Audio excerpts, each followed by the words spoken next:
اعوذ باللہ من الشیطان الرجیم بسم اللہ الرحمن الرحیم۔ اللہ تبارک و تعالیٰ کے نام سے شروع جو بڑا مہربان نہایت رحم کرنے والا ہے۔ پل صراط میں سے جب گزر ہوگا اس وقت صرف 3 جگہ ہوں گی، جہنم، جنت، پل صراط۔ حضرت محمد صلی اللہ علیہ وآلہ وسلم نے فرمایا، سب سے پہلے میں اور میری امت پل صراط کو طے کریں گے۔ قیامت میں جب موجودہ آسمان اور زمین بدل دیے جائیں گے اور پل صراط میں سے گزرنا ہوگا، وہاں صرف 2 مقامات ہوں گے، جنت اور جہنم۔ جنت تک پہنچنے کے لیے لازم جہنم کے اوپر سے گزرنا ہوگا۔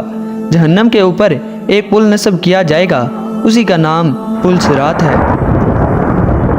اس پہ سے گزر کر جب اس پار پہنچیں گے، وہاں جنت کا دروازہ ہوگا، وہاں رسول اللہ صلی اللہ علیہ وآلہ وسلم موجود ہوں گے اور اہل جنت کا استقبال کریں گے۔ پل صراط ان صفات کا حامل ہوگا، بال سے زیادہ باریک ہوگا، تلوار سے زیادہ تیز ہوگا، سخت اندھیرے میں ہوگا۔ اس کے نیچے گہرائیوں میں جہنت بھی نہایت تاریکی میں ہوگی، سخت بکھری ہوئی اور غضبناک ہوگی۔ گناہ گار کے گناہ اس پر سے گزرتے وقت مجسم اس کے پیٹ پر ہوں گے۔ اگر اس کے گناہ زیادہ ہوں گے تو اس کے بوجھ اس کی رفتار ہلکی ہو جائے گی۔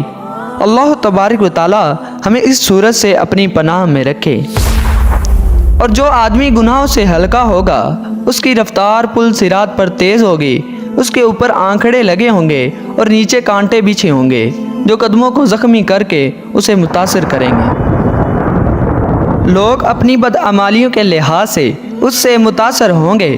جن لوگوں کی بے ایمانی اور بدعمالیوں کی وجہ سے ان کے پیر پھسل کر وہ جہنم کے گڑھے میں گر رہے ہوں گے، ان کی بلند چیخوں پکار سے پل صراط پر دہشت طاری ہوگی۔ حضرت محمد صلی اللہ علیہ وآلہ وسلم پل صراط کی دوسری جانب جنت کے دروازے پر کھڑے ہوں گے۔ جب ہم پل صراط پر پہلا قدم رکھ رہے ہوں گے، آپ رسول اللہ صلی اللہ علیہ وآلہ وسلم خدا سے دعا کرتے ہوں گے، یا ربی سلم، یا ربی سلم۔ آپ بھی صلی اللہ علیہ وآلہ وسلم کے لیے درود پڑھیں۔ لوگ اپنی آنکھوں سے اپنے سامنے بہت سے لوگوں کو پل صراط میں سے گزرتا ہوا دیکھیں گے اور بہت سے لوگوں کو اس سے نجات پاتے دیکھیں گے۔ بندہ اپنے والدین کو پل صراط پر دیکھے گا لیکن ان کی کوئی فکر نہیں کرے گا۔ وہاں تو بس ایک ہی فکر ہوگی، کس طرح میں خود پار ہو جاؤں۔ بعض روایات میں آتا ہے کہ حضرت عائشہ صدیقہ رضی اللہ تعالی عنہا قیامت کو یاد کر کے رونے لگی۔ حضرت محمد صلی اللہ علیہ وآلہ وسلم نے دریافت کیا کہ عائشہ کیا بات ہے؟ حضرت عائشہ رضی اللہ تعالی عنہا نے فرمایا، مجھے قیامت یاد آ گئی ہے یا رسول اللہ، کیا ہم وہاں پر والدین کو یاد کریں گے؟ کیا ہم وہاں پر اپنے محبوب لوگوں کو یاد رکھیں گے؟ آپ صلی اللہ علیہ وآلہ وسلم نے فرمایا، ہاں یاد رکھیں گے، لیکن وہاں 3 مقامات ایسے ہوں گے جہاں کوئی بھی یاد نہیں آئے گا۔ جب کسی کے اعمال تولے جائیں گے، جب نامہ اعمال لوگوں کے ہاتھ میں دیا جائے گا، جب پل صراط پر سے گزر رہے ہوں گے۔ دنیاوی فتنوں کے مقابلے میں حق پر جمے رہو۔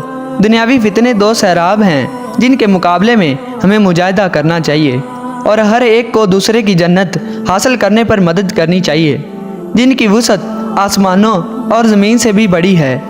پیغام کو صدقہ جاریہ سمجھ کر آگے شیئر کریں۔ اللہ تبارک و تعالی آپ سب کو اپنے حفظ و ایمان میں رکھے۔ اللہ حافظ۔